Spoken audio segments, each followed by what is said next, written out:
menjawab, yaitu syirik kepada Allah Subhanahu wa taala, sihir, membunuh jiwa yang diharamkan Allah kecuali dengan sebab yang dibenarkan agama, memakan riba, memakan harta anak yatim, membelot atau desersi dalam peperangan, dan melontarkan tuduhan zina terhadap wanita-wanita mukminah yang terjaga dari perbuatan dosa dan tidak tahu menahu dan muslim.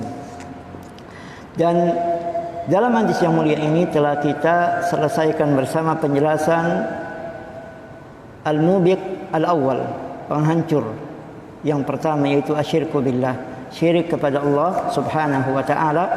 Dan pembahasan ini hakikatnya pembahasan kitab tauhid adalah pembahasan tentang hal-hal yang menjatuhkan seseorang ke dalam kesyirikan. Kemudian yang kedua di antara sab'ul mubiqat tadi, yang kedua di antara 7 hal yang membinasakan adalah bab yang sedang kita kaji bersama, yaitu masalah sihir. Was-sihr, maksudnya yang kedua, ucapan Rasulullah atau sabda Rasulullah sallallahu alaihi wasallam.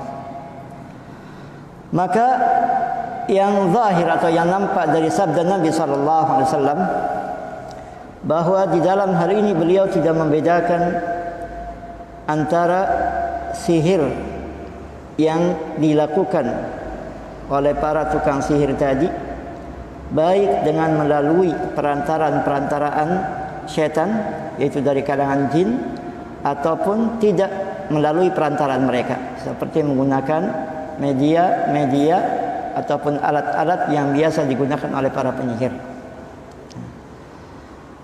Dan kalau sihir tadi maksudnya adalah dengan menggunakan perantara setan-setan dari kalangan jin, maka hal itu tidak mungkin terjadi kecuali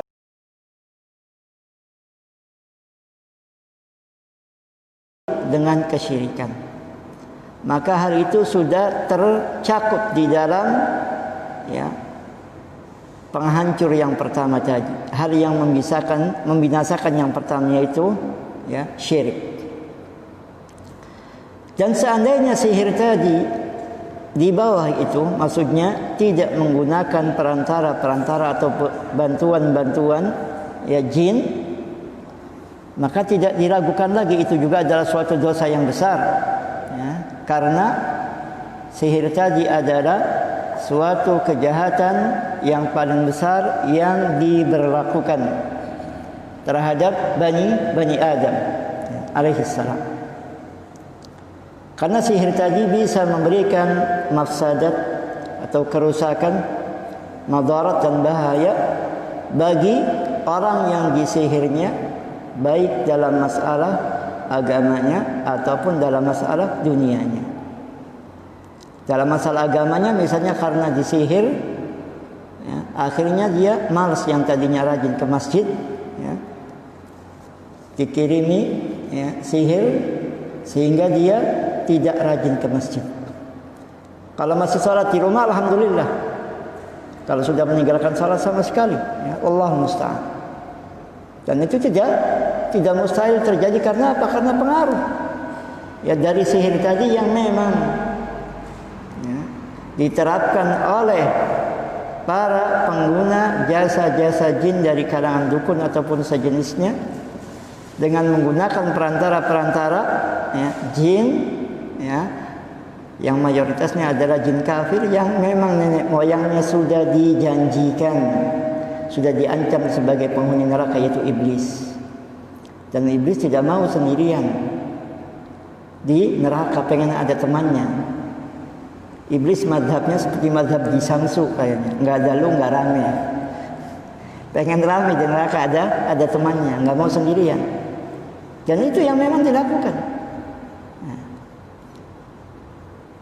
Maka pengaruh sihir tadi bisa memberikan bagi orang yang disihirnya, baik dalam masalah agamanya ataupun dunianya, jasad, fisik ataupun jiwanya.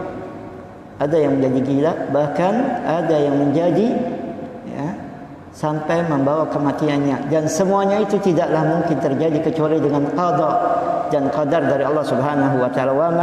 Wa ma hum bidarrina min ahadin illa biiznillah, dan para tukang sihir tadi tidaklah mungkin memberikan madarat dengan sihirnya itu kecuali dengan izin, maksudnya dengan qada dan qadar dari Allah Subhanahu wa taala.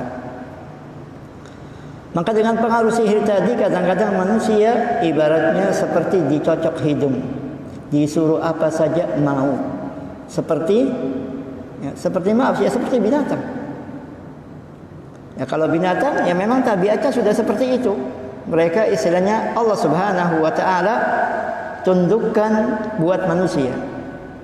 Sehingga kadang-kadang ya maaf, kebo yang besar sekalipun, bahkan unta yang lebih kuat dari kebo sekalipun kadang-kadang mau nurut dituntun dibawa oleh anak kecil. Karena memang Allah Subhanahu wa taala tundukkan binatang tadi bagi manusia.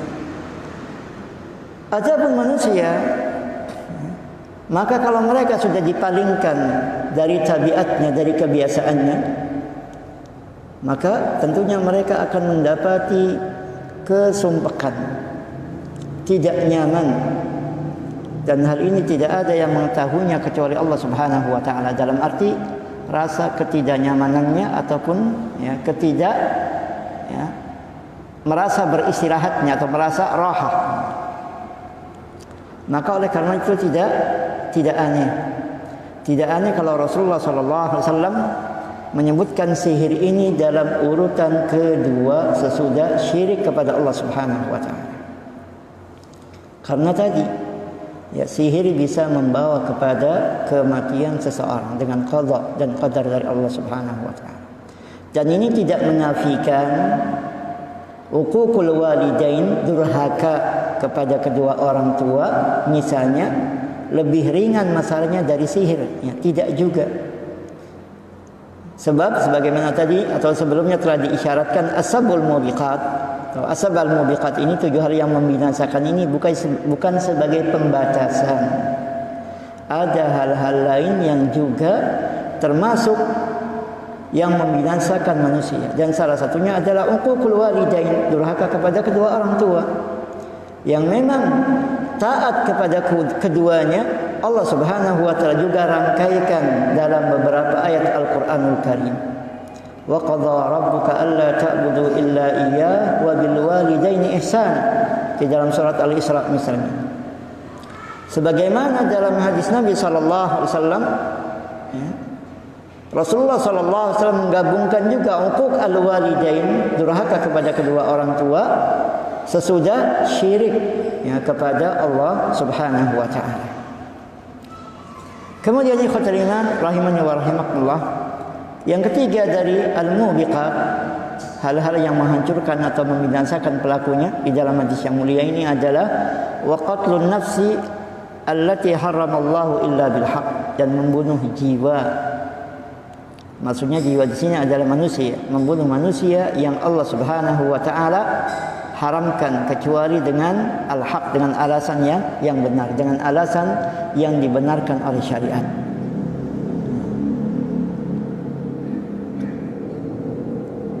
Dan yang dimaksud dengan jiwa yang Allah Subhanahu wa taala haramkan kecuali dengan al-haq, bukan hanya jiwa orang muslim atau mukmin saja. Ada jiwa-jiwa lain yang nyawa mereka dijaga, dihormati oleh syariat Islam yang mulia. Dan ini sebagai bantahan bagi mereka yang menuduh bahwa Islam itu adalah biang terorisme.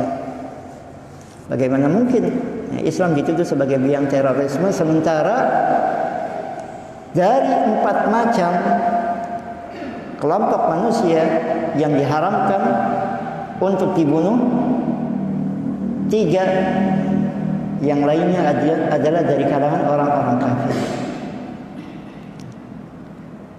Ada penurutannya, yang pertama tentunya jiwa-jiwa yang diharamkan tadi adalah jiwa seorang mukmin.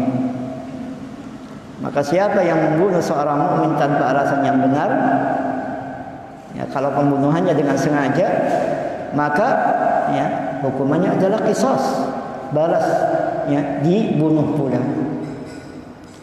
Dan ini, ya, bukan kekejaman syariat Islam.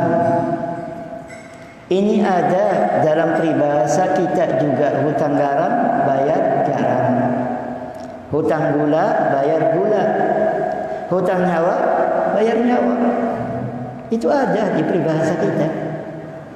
Mengapa sesudah itu kita mengingkari hukuman mati misalnya, padahal pelakunya sudah membunuh tidak hanya 1, 2, mungkin puluhan jiwa yang telah dia bunuh. Kalau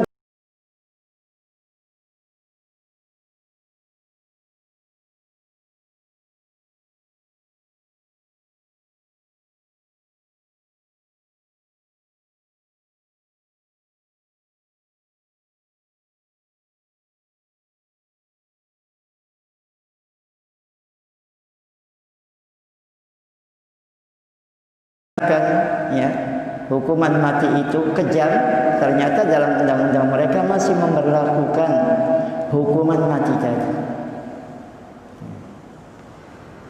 Syariat Islam yang mulia menghormati jiwa-jiwa yang lainnya selain jiwa mukmin. Ada 3 macam kelompok orang-orang kafir yang jiwanya juga dipelihara, diharamkan oleh syariat Islam untuk dibunuh. Yang pertama adalah al-kafir az-zimmi. Al-kafir az-zimmi. Kalau seorang mukmin, dia haram dibunuh karena keimanannya. Dengan hanya mengucapkan la ilaha illallah, ya, darah seseorang terjaga, tidak boleh, ya, ditumpahkan, tidak boleh dibunuh, kecuali dengan alasan yang benar sebagaimana nanti yang akan disebutkan. Yang kedua adalah az-zimmi. Kafir zimmi adalah seorang kafir yang antara kita dengan mereka, ya, ada perjanjian. Ya. Mereka mendapatkan perlindungan dari kaum muslimin dan juga dari pemerintahnya, ya, supaya mereka tinggal di negara Islam, terjaga, ya, nyawanya, tapi dia harus bayar jizyah. Jizyah ini bukan pajak, ya, pajak semua kena, bahkan kadang berlipat-lipat pajak kita, gitu kan. Jizyah ini hanya diwajibkan oleh syariat Islam bagi seorang kafir yang mau tunduk dan patuh hidup di negara Islam. Ya, besarnya disesuaikan, ya, oleh syariat dan ditetapkan oleh imam ataupun pemimpin. Jadi mereka tinggal di tengah-tengah kita. Seperti misalnya sebagian orang-orang Yahudi yang tinggal bersama Rasulullah SAW di Madinah sesudah mereka, ya, atau sesudah kaum muslimin memiliki kekuatan dan mereka yang merasa aman dan meminta keamanan, tapi dengan syarat membayar jizyah tadi. Kemudian yang kedua adalah, ya, al-mu'ahid. Itu seorang kafir yang tinggal di negaranya, akan tetapi ada perjanjian antara kita dengan mereka dengan tidak saling menyerang. Mereka tidak menyerang kita dan kita pun tidak menyerang mereka. Sudah ada perjanjian, seperti perjanjian yang dilakukan oleh Rasulullah SAW terhadap orang-orang kafir Quraisy yang terkenal dengan perjanjian Hudaybiyah. Maka karena mereka tinggal di daerahnya, sehingga mereka pun tidak terkena kewajiban membayar jizyah tadi. Perjanjian kita dengan mereka tidak saling menyerang. Adapun al-musta'min, kalau istilah sekarang orang yang meminta suaka, meminta perlindungan. Mereka bukan termasuk kelompok yang pertama, orang kafir yang tinggal di tengah-tengah negara atau di tengah-tengah, ya, kaum muslimin di negara Islam. Bukan pula, ya, orang kafir yang memiliki perjanjian antara kita dengan mereka tidak saling menyerang. Tapi mereka adalah orang-orang kafir yang kita berikan keamanan, suaka aman, ya, sampai waktu yang telah ditentukan. Walaupun aslinya mereka adalah seorang kafir harbi, seorang kafir yang memerangi kaum muslimin. Apabila dia masuk ke daerah kaum muslimin, walaupun untuk melakukan perdagangan, bisnis misalnya atau yang lain, kalau ada yang memberikan keamanan, maka darahnya dilindungi. Dan sebagian ulama mengatakan masuknya mereka dengan prosedur yang telah ditetapkan, istilahnya pakai paspor, ya, dan segala macam peraturan yang lain, dianggap mereka itu istilahnya apa? Nurut kepada kita, masuk dengan cara yang benar ataupun legal, sehingga kita harus berikan keamanan kepada mereka. Jangan kita khianati dengan dibunuh. Seperti misalnya yang terjadi pada sebagian kelompok yang terkenal, kelompok tanda kutip garis keras, yang menyerang turis-turis kafir yang masuk ke negara atau daerah Islam, tapi mereka masuknya legal. Itu suatu perbuatan yang bertentangan dengan syariat Islam yang mulia. Apalagi yang datanya dengan untuk masuk perdagangan, dan mereka juga masuknya dengan cara yang legal. Ya, bukan seperti sekarang. Katanya, ya, dengar-dengarnya nggak tahu, NKRI ini kecolongan. Berapa banyak tenaga kerja asing yang tidak bisa, jangankan bahasa daerah, tidak bisa bahasa Indonesia, punya KTP. Dan ya udah banyak orang tahu, ada fotonya beredar. Ya. TKA, tenaga kerja asing Baude Cina, namanya nama Jawa. Dijak ngobrol Jawa sama satpamnya nggak ngerti apa. Bahasa Indonesia masih nggak nyambung. Dari mana itu KTP? Ya, mereka masuknya tidak legal, walaupun dapat seperti cara legal. Enggak, buktinya apa? KTP-nya namanya nama Jawa, Suharso, apa siapa? Ditanya bahasa Jawa nggak nyambung, bahasa Indonesia nggak nyambung juga. Yang masuknya sama seperti itu sebenarnya tidak legal. Atau istilahnya ada yang melegalkan tapi dengan cara yang tidak benar. Dan ini yang dulu dikenal dengan Belanda Ireng, Belanda Hideng kata orang muda. Yang bikin negara kacau. Tapi aslinya kalau mereka masuk dengan cara legal, misalnya seperti sebagian turis-turis yang datang ke Mesir dengan cara yang legal, kemudian mereka ada yang diserang oleh kelompok yang terkenal dulu dengan Jamaah Islamiyah, ya, maka apa yang mereka lakukan itu bukan suatu kebenaran. Karena apa? Mereka masuknya dengan cara yang legal. Ataupun apalagi misalnya mereka datang ke negara Islam tadi dalam rangka untuk belajar memahami Islam, benar-benar untuk mempelajari, dan tidak mustahil akhirnya mereka masuk ke dalam agama Islam yang mulia. Dan kita juga banyak mendengar, bahkan mungkin ada seperti yayasannya di negara Saudi khususnya, tidak sedikit dari tenaga kerja asing yang datang ke Saudi dari negara-negara yang mayoritas penduduknya non-muslim, baik Asia ataupun Eropa ataupun yang lainnya, akhirnya mereka masuk ke dalam agama Islam yang mulia ini. Karena mereka melihat keindahan Islam yang sebenarnya. Maka tentunya dengan perlakuan yang baik dari kaum muslimin, tidak mustahil akan merupakan pintu hidayah bagi mereka. Sesudah Allah Subhanahu wa taala membukakan hidayah untuk mereka. Dan Allah Subhanahu wa taala berfirman di dalam surat Bara'ah atau surat At-Taubah ayat yang ke-6, "Wa in ahadun minal musyrikin istajaraka fa'ajirhu hatta yasma' kalam Allah thumma ablighu ma'manah." Dan apabila salah seorang dari kaum musyrikin meminta suaka, perlindungan keamanan darimu, maka berikanlah perlindungan itu sampai mereka mendengar kalam Allah, kemudian sampaikanlah mereka ke tempat aman, ke negara asal mereka ataupun tempat aman bagi mereka. Dan perlindungan yang diberikan oleh kaum muslimin terhadap orang kafir ini tidak pandang bulu siapa yang memberikan perlindungan kepada mereka, baik itu laki-laki ataupun wanita.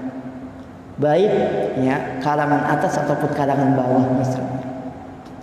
Seperti kasus salah seorang menantu Rasulullah sallallahu alaihi wasallam, suami dari putri Rasulullah sallallahu alaihi wasallam itu Zainab. Sampai istrinya, sampai Zainab binti Rasul sallallahu alaihi wasallam hijrah ke Madinah, dia belum masuk Islam. Bahkan ikut serta di dalam peperangan ya kaum musyrikin melawan kaum Quraisy.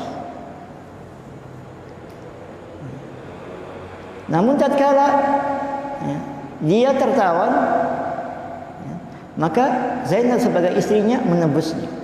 Dan dalam peristiwa lain tatkala dia masuk ya ke Madinah tanpa suaka atau pemberian aman dari seorang pun. Ya, dia masuk ya dan langsung menuju rumah istrinya Zainab radhiyallahu anha. Dan Zainab ya istilahnya menerima kedatangan suaminya tadi dan memberikan suaka kepadanya tatkala selesai salat subuh dilakukan. Sesungguhnya aku memberikan perlindungan kepada suamiku. Saya sekarang lupa nama dia. Maka tatkala Rasulullah SAW mendengar suara putrinya mengatakan seperti itu, beliau mengatakan kepada para jamaah, apakah kalian dengar suara tadi? Mereka mendengar, kami dengar ya. Maka perlindungan itu adalah perlindungan yang hak dan harus dijaga. Berarti suaminya Zainab pada saat itu walaupun masih dalam keadaan kafir, masuk ke Madinah tanpa perlindungan dari siapapun, sesudah diberikan perlindungan rasa aman ya, oleh Zainab radhiyallahu anha, maka dia darahnya terjaga, tidak boleh dibunuh. Itu termasuk salah seorang al-musta'min yang meminta keamanan.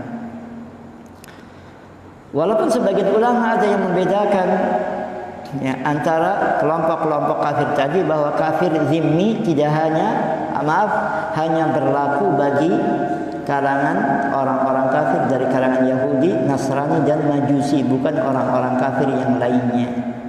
Dan ini yang terkenal khususnya di kalangan mazhab ulama-ulama yang mengikuti Imam Ahmad.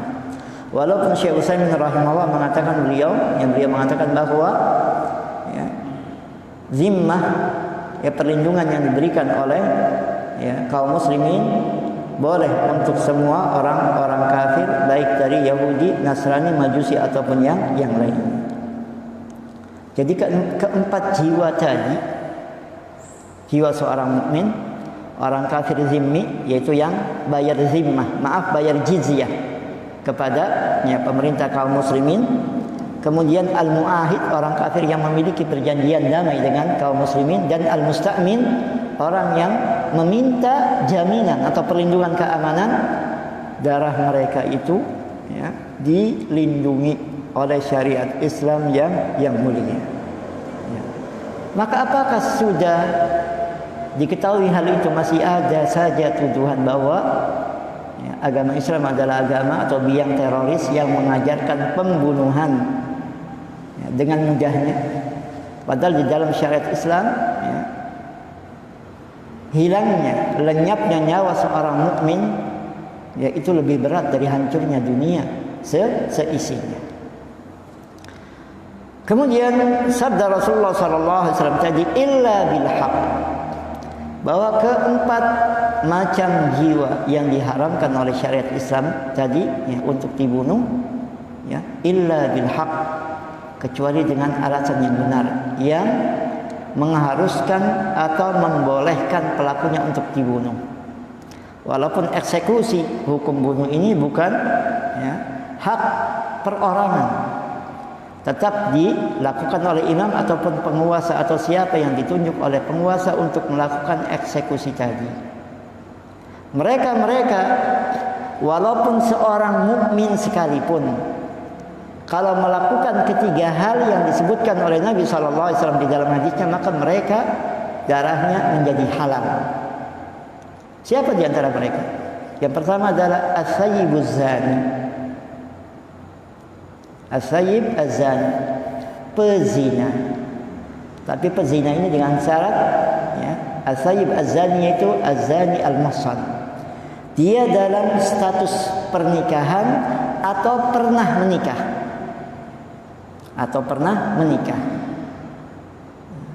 Kalau masih dalam status pernikahan misalnya, ya, kasarnya dia punya yang halal. Kenapa milih yang haram? Satu kurang bisa tambah sampai 4, sehingga tidak ada alasan untuk berzina. Sehingga pantas kalau hukumannya tidak ada yang tepat kecuali, ya, bukan, ya, kisos dihukum bunuh, dipancung dengan pedang, bukan, tapi dirajam, dilempari dengan batu sampai mati. Itu bagi orang-orang yang masih dalam ikatan pernikahan ataupun sudah pernah menikah, ya, tapi dia berzina, ya, baik laki-laki ataupun wanita. Tapi kalau belum menikah, ya, maka hukumannya tidak dirajam, tapi dicambuk, ya, 100 kali cambukan. Itu yang pertama, as-sayyibuz zani. Kemudian wan nafsu bin nafsi, maksudnya seseorang yang melakukan pembunuhan, khususnya terhadap jiwa seorang mukmin, melakukan pembunuhannya dengan sengaja. Maka bagi ahli waris atau keluarga orang yang terbunuh, mereka memiliki hak untuk menuntut qisas, balasan hukum bunuh bagi pelaku pembunuhan tadi. Tang nyawa dibayar dengan nyawa. Itu kalau ahli waris orang yang terbunuh tadi menuntut qisas, dan ini hak mereka. Ini hak mereka. Namun apabila mereka tidak memilih qisas karena satu dan lain hal, jangankan semua ahli warisnya sepakat. Sebagian ulama mengatakan kalaupun ada di antara mereka satu saja yang tidak setuju untuk qisas, maka qisas tadi tidak diberlakukan. Namun bukan berarti bebas begitu saja. Ahli waris bisa untuk menuntut diyat, tebusan, dan tebusannya memang tidak ecek-ecek, tidak murah. 100 ekor unta. 100 ekor unta. Sekarang sapi super berapa harganya yang dipatok di sini? Misalnya 20 juta atau lebih, Haji. 20 juta misalnya. Kalau unta itu di atas itu. Kalau 20 juta, kalau dikali 100 berarti sudah berapa? 2M. Itu kalau 20 juta, tapi kalau satunya 40 juta bisa sampai 4M. Ya kalau memang dia memilih hal itu, hak mereka. Lumayan 4M kan dibagi-bagi buat ahli warisnya. Tapi istilahnya tentunya mereka bukan seakan-akan ingin menjual nyawa ayahnya. Sebab jangan sampai sesudah mengambil diyat, tebusan, dibisik-bisiki setan, kamu jual nyawa ayahmu hanya dengan itu saja, bunuh lagi tuh pembunuhnya misalnya. Dan hak ahli waris untuk memilih diyat. Apalagi misalnya kalau yang terbunuh tadi mempunyai banyak hutang dan tidak ada harta yang dimiliki oleh ahli warisnya untuk melunasi hutang mayit yang terbunuh.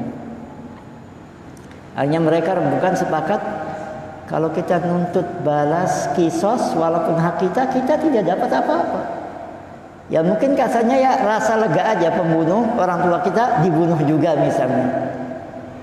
Tapi tadi sebelum memilih diyat harus yakin dulu bahwa nanti dia tidak dibisik-bisiki oleh setan yang akhirnya menyebabkan dia membunuh pelaku pembunuhan tadi, padahal dia sudah sepakat untuk menurunkan tuntutannya hanya kepada diyat saja, yaitu tebusan 100 ekor unta. Dan ini yang kadang-kadang tidak dibahas oleh orang-orang yang menganggap hukum Islam kejam, adanya balasan hukum bunuh. Mereka tidak tahu atau pura-pura tidak tahu ada korting istilahnya, penurunan. Ya kalau tidak mau qisas diyat, bahkan bisa saja dalam satu kasus pembunuhnya dimaafkan oleh ahli waris tanpa syarat. Dan tidak sedikit kasus yang terjadi di dalam hal ini. Pembunuhnya dimaafkan oleh keluarga terbunuh tanpa syarat. Namun tentunya keluarga terbunuh juga harus bijak. Jangan kasarnya ini pembunuh, isinya pembunuh berdarah dingin. Sudah puluhan nyawa melayang di tangan dia. Dia lepas terus misalnya. Masa sekarang mau dibebaskan juga? Kalau dibebaskan ya siap-siap lagi nanti ada korban. Bisa jadi salah satu di antara mereka menjadi korban berikutnya. Pemberian maaf baik berupa diat tebusan ataupun pemberian maaf tanpa syarat itu kebaikan kalau memang diberikan pada orang-orang yang berhak untuk melakukan, untuk menerimanya. Seperti apalagi misalnya dia baru pertama kali melakukan pembunuhan itu dan juga dia melakukannya karena khilaf. Catatan di kepolisian juga tidak ada bahwa dia pernah melakukan, jangankan pembunuhan, ditilang saja misalnya nggak pernah. Berarti orangnya sebenarnya ya, tidak bermasalah. Maka mungkin ya kan pembunuh seperti itu tanda kutip ya kalau memang kerabat terbunuhnya memilih untuk memaafkan tanpa syarat ya, itu yang bisa diberikan. Tapi yang jelas jadi keluarga terbunuh memiliki 3 opsi apabila pembunuhannya dengan sengaja. Bisa menuntut hukum bunuh yaitu qisas, bisa meminta diat ataupun tebusan ataupun memaafkan sama sekali.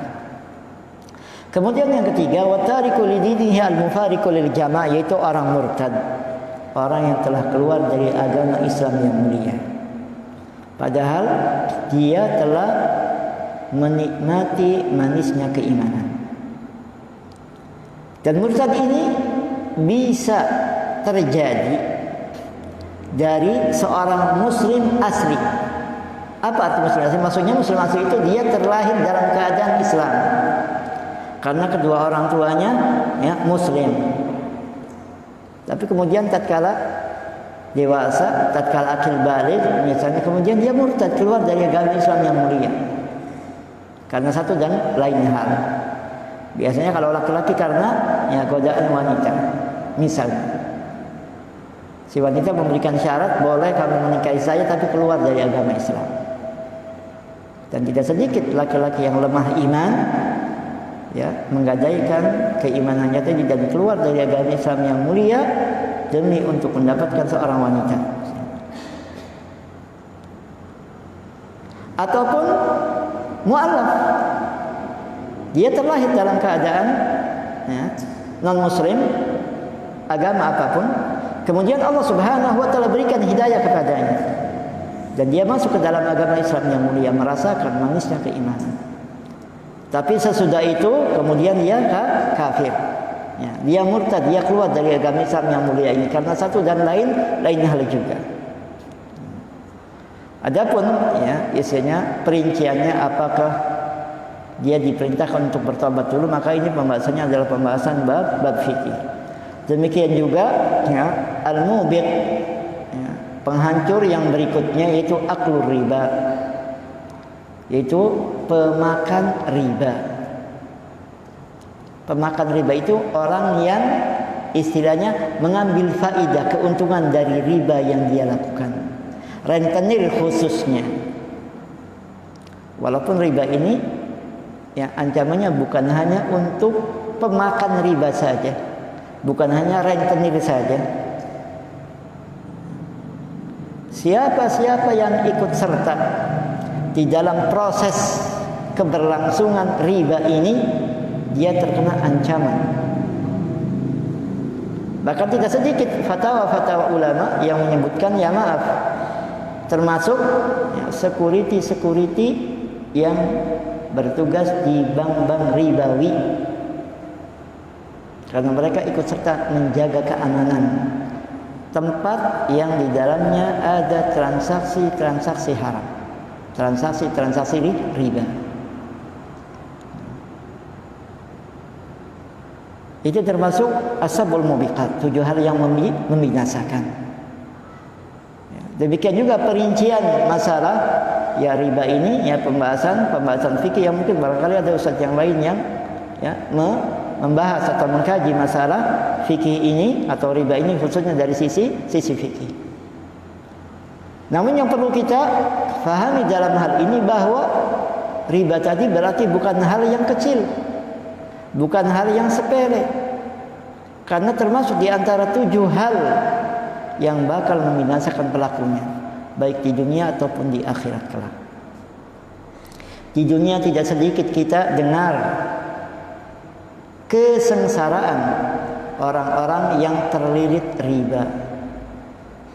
Kalau yang terlilit boleh dikatakan tidak aneh, bahkan yang mendapat keuntungan dari riba pun dari para rentenir ya, yang melakukan riba tadi ya, mereka tidak bahagia di dunianya, apalagi di akhirat kelak. Namun ancaman ini lebih khusus bagi akil, yaitu pemakan riba, orang yang memanfaatkan ya, jasa riba tadi. Tapi kalau kita yang terlilit riba, ya, kita yang terlilit riba, ya, yang jelas kita harus bayar pokoknya.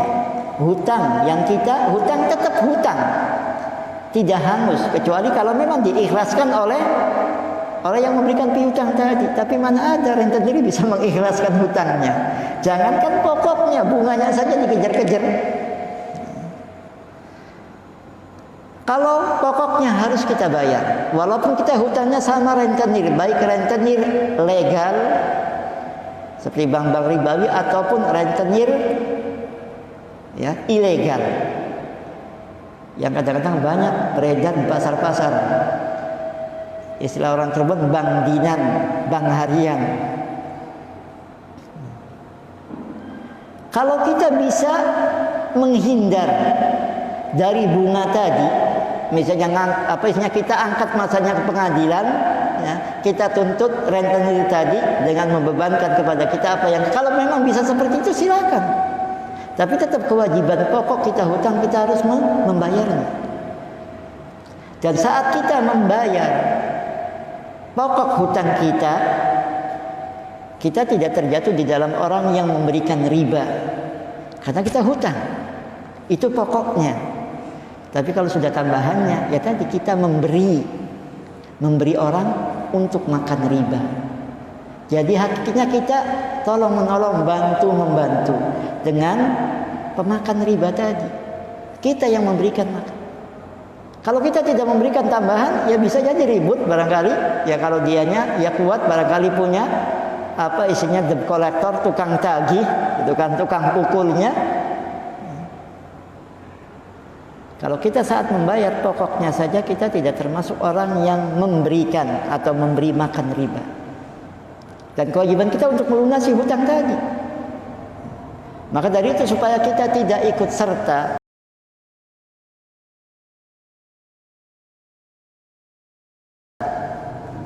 ya melanggengkan praktek ini, ya sudah, kita jangan hobi ya. Untuk apa? Untuk hutang.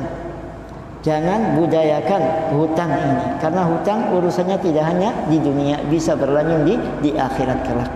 Lebih-lebih kalau tadi hutangnya itu ya, bukan hanya bunga saja, tapi hutangnya sudah bunga berbunga. Bukan hanya pokoknya yang berbunga, bunganya pun berbunga ya, karena sudah sekian lama misalnya.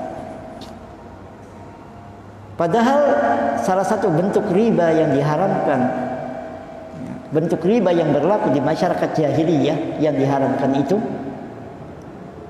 tambahan yang dibebankan kepada orang yang hutang. Karena apa? Karena sudah melebihi ya batas tempo yang disepakati. Apabila ada 2 orang sepakat, saya hutang 1 juta, nanti hutangnya saya bayarnya pada bulan depan. Sekarang kalau kita ngambil kredit di bank, baru kita ngambil, duitnya belum kita terima sudah dipotong. Ya, sudah dipotong, kita nerimanya nggak 1 juta lebih, nggak 1 juta, kurang. Nanti bayarnya, kita perjanjian misalnya, perjanjiannya ya 3 bulan, kita bayar 1 bulan, tetap ada tambahan. Sementara riba yang diharamkan yang berlaku di masyarakat jahiliyah itu apabila apa? Orang tadi kalau hutang sepakatnya 1 bulan. 1 bulan persis bayarnya seperti itu, tidak ada tambahan sama sekali. Apalagi kalau bayarnya sebelum tanggal itu. Maka orang yang hutang tadi, ya istilahnya disegani oleh orang yang memberikan piutang. Masya Allah istilahnya, si fulan tidak menyepelekan hutangnya. Dia janji untuk melunasi hutang 1 bulan, tapi baru 1 minggu dia sudah bayar. Sekarang kalau kita sepakatnya dengan bank 1 bulan, 1 minggu kita lunasi juga ada embel-embel biaya. Ya, apalagi lebih dari 1 bulan.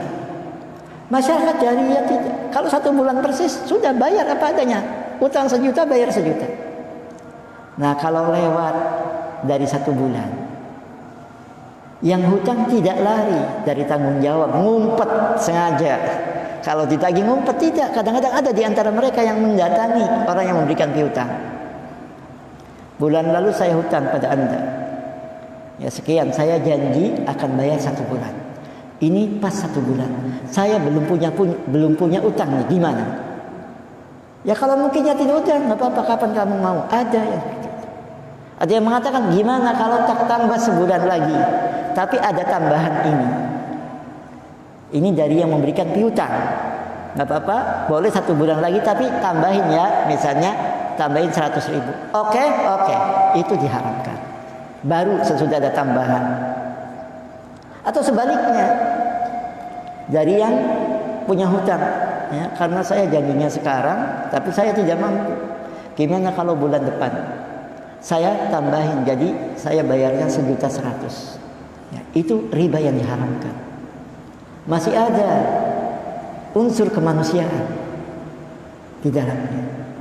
Kalau seperti itu saja diharamkan, ya, lebih-lebih yang prakteknya melilit, menjepit, bahkan seakan-akan membunuh perlahan-lahan, ya, orang-orang yang terjerat hutang-hutang riba tadi. Maka pantas kalau Rasulullah SAW menyebutkan aklu riba, makan riba ini termasuk di antara ashabul mubiqat, 7 hal yang membinasakan. Dan mudah-mudahan Allah Subhanahu wa taala ya melindungi kita semua dari ke-7 hal yang membinasakan tadi, demikian juga hal-hal yang membinasakan yang lainnya, baik untuk dunia kita ataupun untuk akhirat kita. Allahumma amin. Aqulu qouli hadza wa astaghfirullah li wa lakum. Subhanakallahumma wa bihamdik asyhadu an la ilaha illa anta astaghfiruka wa atubu ilaik. Wassalamu alaikum warahmatullahi wabarakatuh.